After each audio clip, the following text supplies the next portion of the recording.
Hey friend, it's Casey, and I wanted to share today with you the journey and the mindset behind a really high caliber person, the psychology of how they think. And I'm going to use my husband as an example because he's the most high caliber person I know, and I'm lucky and grateful to be married to someone as inspiring as him and someone I truly, truly respect. So before I dive right in, I also want to share with you my free gift, which is a free PDF download of the 3 steps to match online with high caliber people in 7 days. It's a free gift from me to you, and it's what really helped me many years ago start attracting high caliber people that I was excited about instead of attracting people that didn't really interest me, even though yes, I could get dates, I can get boyfriends, but they weren't the types of people that I really wanted to invest my time and energy into. So this download and this PDF guide is the pivotal shift that worked for me in helping me start attracting really amazing high caliber men, and also within a few short months, it's what attracted my husband online. So let's dive in and to give you a little bit idea of what his career journey was like and his current profession. Today, he's only in his 40s, but in the past, he was a retired thoracic surgeon. He was a PhD. He was a master in public health, also a former model for brands like REI and New Balance. And today, he's a successful entrepreneur, and that covers so many different industries and fields that he's worked in. I want to kind of show you and bring you the behind the scenes of what shaped someone like him, because to most people, someone like him is kind of incredible. He's kind of a unicorn, someone that you don't normally meet in everyday life. And I agree with you. I honestly didn't even know that someone like him could exist, let alone me matching with him online on Bumble, attracting him, and then one day marrying someone like him. The mindset and the psychology of a high caliber person is very different than a normal average person. He is very growth oriented. Everything that he does is to become better, is to improve.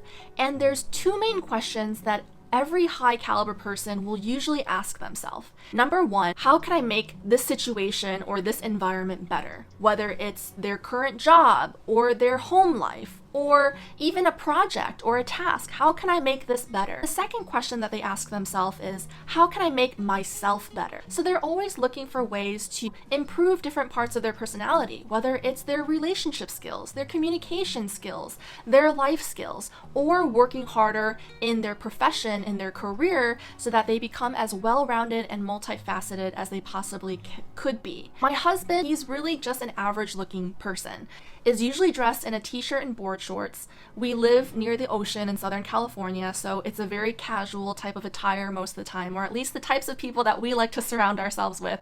We don't like to be around really pretentious, really showy people who are always trying to flaunt their wealth or flaunting their accomplishments or anything.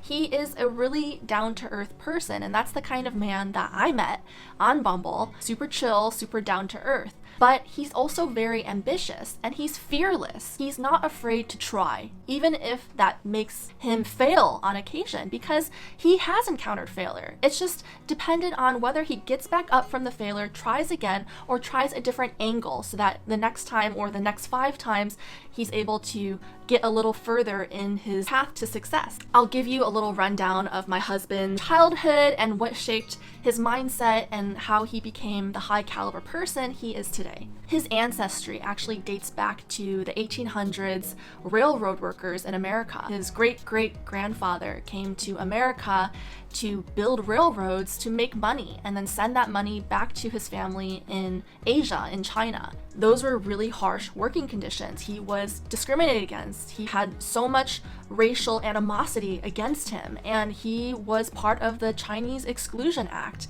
where he was not allowed to immigrate to America, let alone bring his family with him so that they could be together as he tried to earn a living for himself and his family. His ancestry already faced a lot of adversity, but his great-great-grandparents pushed through. They worked incredibly hard to make a better future for future generations. Fast forward to his parents. His parents also had a very difficult upbringing and very difficult life in general. My mother-in-law, she was orphaned when she was 17, and she had just started college and had to figure her way on how to pay for college and later get her PhD as a chemist. So she really problem solved and worked really, really hard to figure out a way to make a life for herself in America and to get her PhD in America as a chemist. My father-in-law also had a really similar journey. He grew up in the south side of Chicago, a really rough neighborhood, and his family was running a Chinese restaurant. And on frequent basis, his family and his family's business would get robbed at gunpoint, and they would lose a lot of their earnings from theft and robbery. But he persevered and he pushed through, and he also put himself through school and later got a PhD in aerospace engineering. So both my husband's parents worked really hard, came from nothing, immigrated from China to America with nothing to build a better life for themselves and for their children. So my husband, as a child to 2 PhDs, 2 really smart people already, both his parents really emphasized the importance of a strong education in math and science. And so they tutored him as a young child early on, which really helped and facilitated his acceleration in school in math and science. So because he was such a quick learner in those areas, along with other subjects, he was able to skip 2 years in school, which meant that he was able to start college 2 years early. And after he finished college, then he got his master in public health at Harvard.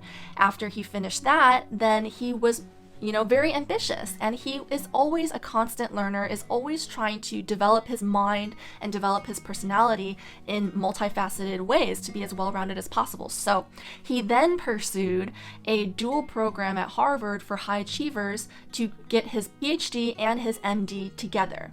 So it was a dual program that only select individuals were accepted into. So that's how he then obtained his board certification in thoracic surgery as a doctor, and then also he received his PhD in stem cell research. So after he finished that, and also rewind a little bit, while he was pursuing his master in public health, he was recruited by a friend to model part-time to just get some extra cash on the side for brands like REI and New Balance. So that's how he fit modeling into his resume at some point. But after he graduated from his PhD and MD program, he then pursued a career in thoracic surgery. So he was a surgeon for many years, successful in that. And then at some point, his growth mentality and his ambition wanted more for himself. He wanted to experience different aspects of his profession, of his career.